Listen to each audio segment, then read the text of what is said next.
Hezký den, na Mobilmánii se dnes pojďme podívat na očekávaný mobil Xperia Mini Pro, tedy další z miniaturních smartfonů výrobce Sony Ericsson. Je to vlastně už druhá Xperia tohoto jména, loňský model měl v značení ještě navíc X10, tak to je právě to číslo, kterým ho rozlišíte. Letošní model už X10 nemá a možná zcela jednoznačné je potom systémové značení SK17i.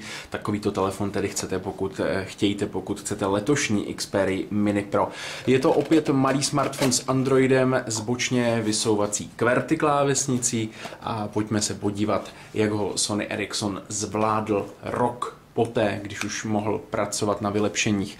Tak to vypadá telefon, když jej držím v ruce. Je to opravdu malý, drobný telefon. Bohužel údaj pro tloušťku se nám příliš nezměnil. Stále je to nějakých 18 mm, ale myslím si, že se to dá telefonu odpustit vzhledem k tomu, jak jinak jsou ty rozměry velmi příjemné a kompaktní. Přesto trošičku se nám Xperia Mini Pro od loňska zvětšila, ale je to hlavně díky úhlopříčce displeje, který je tentokrát už třípalcový, ale má za to lepší rozlišení. To rozlišení činí 320 na 480 bodů a displej je samozřejmě kapacitní multidotykový. Jedná se tedy o TFT LCD, opět z technologií Bravia Mobile, kterou dává Sony Ericsson do svých letošních telefonů. My tady máme bílé provedení toho telefonu, celý tedy je zvenku krytý plastem. Tady na zadní straně vidíte, že je objektiv 5 megapixelového fotoaparátu, tady ještě pod takovou červenou ochranou folií, kterou já teď ani asi nebudu sundávat, protože stejně fotit nebudeme, tak je LED blesk, zde už jenom logo Xperia, logo Sony Ericssonu a externí reproduktor. Ten plast je lesklý, takže je trošku náchylný na otisky, ale zase na druhou stranu, vzhledem k tomu, že je to bílá, lehce perleťová barva, tak tam až tolik ty otisky zase nejsou vidět. Středový obvodový rám je pokovený a je to vlastně to místo, kde se telefon rozevírá, kde se vysouvá, takže vlastně ten mechanismus je v podstatě totožný s loňským modelem. Máme tu přední stranu, na které kromě toho displeje je spousta čidel, bohužel v tom bílém provedení ta čidla hodně ční, jsou všechna vidět, takže to nevypadá až tak úplně vzhledně. Tady zleva, když půjdeme, tak je to informativní diodka, proximity senzor, reproduktor pro hovory, kamerka pro videohovor a tady je to senzor jasu. Já můžu ještě sloupnout ochrannou folii z toho telefonu, tak, abyste ten displej viděli v celé jeho kráse. No a tady v té spodní části displeje je to potom už senzorová ploška, konkrétně dva senzory, jeden pro šipku zpět, druhý pro kontextovou nabídku.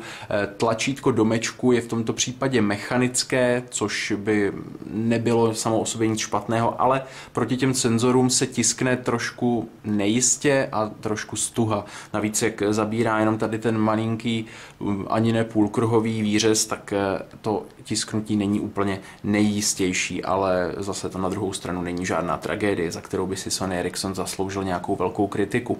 Pojďme na horní stranu, kde vidíme 3,5 mm konektor, výstup pro sluchátka. Je tu i druhý odrušovací mikrofon pro snížení echa při hovorech. Tady za touto krytkou najdeme mikro USB konektor, ačkoliv se možná tváří trošku jako mikro HDMI, takový velmi hranatý ten konektor, tak se nenechte zmást. Je to jenom systémové mikro USB, bohužel HDMI tento telefon nemá. No a tady vlevo je to vypínací, respektive uspávací tlačítko. Mně se strašně líbí na těch nových Sony Ericssonech, já tomu říkám takzvaně terminátoří efekt. Když pohasne ten displej, tak se tak postupně zhasíná, jako když Terminátor padal do rozžhaveného železa nebo do oceli a taky už jsem potom ten displej vypnul. No tak to je jen tak na okraj. Na spodní straně vidíte výřez pro nehet, který můžete umístit, pokud chcete sundat zadní kryt. Ještě jsme nebyli na pravém boku, tak zde je to tlačítko pro ovládání hlasitosti nahoru dolů a taky je tu mechanická spoušť fotoaparátu. Na levé straně vidíte, že je opět jenom malinká výseč pro nehet, když sundáváte ten zadní kryt. To bychom mohli udělat třeba až na závěr videa. Já teď telefon trošku očistím. abychom se mohli tedy podívat na to vnitřní prostředí. Sony Ericsson už do všech letošních telefonů dává Android ve verzi 2.3 Gingerbread, takže se nestane to, že bychom měli v telefonu starou verzi systému, naopak velmi usilovně pracuje i na dalších vylepšeních, takže v říjnu se dočkáme dokonce další verze, ne tedy celé vývojové, ale pouze vylepšení Androidu 2.3.4. Tak to vypadá pohotovostní plocha, vidíte, že ten systém 4 základních ikon v rozích zůstal zachován, ta úhlopříčka displeje je větší, i to rozlišení je jemnější, takže je zde v podstatě místo jakoby na víc prvků, proto třeba Sony Ericsson zvolil nově trojikonu. Když kliknete tady na tu pravou horní, tak vidíte, že tam máte 3 věci, které se sebou v podstatě souvisí, hudba, rádio a video. Rozhodně je to lepší řešení než kdysi Mediascape, který Sony Ericsson používal ještě u velké X10. V dalších rozích jsou to tedy další nabídky menu. Z toho tohle je číselník, vidíte, že zase je tady ta tmavě modrá podkladová barva, kterou vy si můžete změnit v podstatě na tapetě, ale jinak v tom menu už je to zase nastaveno, ale myslím si, že Sony Ericsson pracuje na tom, aby se dalo to menu více přizpůsobit, aniž byste samozřejmě museli telefon rootnout. Tak tady to je hlavní nabídka, opět rotujeme doprava doleva, cyklicky nám to nejde. Indikace toho, na které ploše se nacházíme, je v horní části displeje pomocí malých obdélníčků. Ve spodní liště potom vidíme tlačítko domečku, to je návrat na domovskou obrazovku a vidíme tu ještě 2 ikony. Jedna je pro seřazení těch ikonek v nabídce, pokud chcete použít takové automatické řazení, případně potom po stisku té pravé ikonky začnou opět ty grafické prvky takhle se vznášet ve vzduchu. Já už jenom čekám, kdy Sony Ericsson obdrží nějakou žalobu, že tohle už dělal někdo předtím. No a opět můžete tradičně ty ikonky takhle přeskupovat posunutím prstu. Takže to je hlavní nabídka, tohle je pohotovostní plocha, na ní si můžete opět, kromě těch 4 ikon měnitelných, respektive 3, tak můžete změnit i widgety, můžete si zde nechat ploch, kolik v podstatě chcete a dosáhnete toho tím, že přidáte.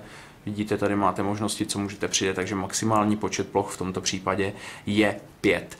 Co není možná tady na tom velkém světle z reflektoru vidět, jsou podsvětlená senzorová tlačítka, respektive to jejich podsvětlení, které by bylo patrnější možná někde ve tmě, ale pokusím se, jestli uvidíte.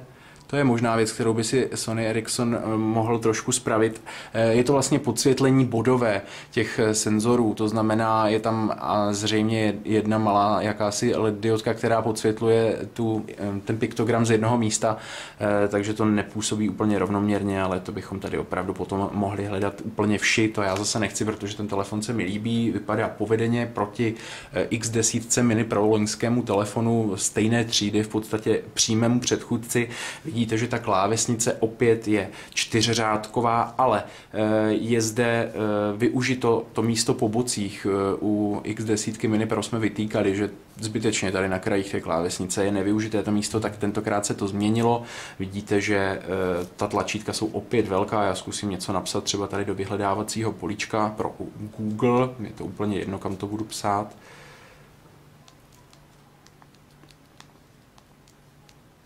Tak, vidíte, že to jde všechno velmi pohodlně. Důležité symboly máte hned na první volbě té klávesy. Po přepínači tady tomu modré můžete potom tisknout různé další symboly, které se tak často nepoužívají. Bohužel tedy už nezůstalo místo na 5. plnohodnotnou řadu numerické klávesnice, ale zase u tak malého telefonu, jako je Xperia Mini Pro, bychom se s tím mohli smířit. Samozřejmě máte k dispozici i klávesnici virtuální, to v okamžiku, kdy ten telefon zasunete, máte ho na výšku, tak máte zde klasickou klávesnici, 3 písmenka se vždy dělí o jedno tlačítko. A já se ještě podívám, jestli bychom mohli mít takhle na výšku i QWERTY, ale to si myslím, že je asi nerealizovatelné v tomto případě. Zkusíme překlopit. A tady můžete mít QWERTY. Takže QWERTY ano, ale jenom v režimu na široko, no a pokud nechcete psát do malého prostoru virtuálního displeje, tak samozřejmě otevřete klávesnici a můžete ťukat zde, tak to je, myslím si, zcela jasné. Pojďme se podívat ještě třeba na fotoaparát, který má svou samostatnou spoušť. Tak, už jsem ho asi někde přeskočil, přehlédl. Tady je. Samozřejmě spustit by šel potom i tou spouští. Tak vidíte, že i to prostředí toho fotoaparátu se trošičku změnilo. Samozřejmě srovnáváme s loňskou Xperii X10 Mini Pro, pokud už jste měli v rukou, anebo jste viděli nějaká srovnávací videa letošních modelů Neo, případně Arc, tak tohle prostředí foťáku vám určitě nebude neznámé. Tak já si sem vezmu nějaký objekt, na který zaostřím. A já si říkám, proč je to tak rozmazané a my tady máme ještě malinkou folii. Tak já si ji pokusím šetrně sundat, abychom nepoškrábali hned ze začátku sklíčko. Tak, folie by měla být dole, blesk už snad potřebovat nebudem. A teď už by to konečně mělo ostřit, ano. Tak, vidíte, že pořízení snímku naprosto okamžité. V tomhle Sony Ericsson samozřejmě problémy nemá. Bohužel u tohoto telefonu už není použit senzor Exmor R, ten si nechal výrobce pouze do těch vlajkových lodí.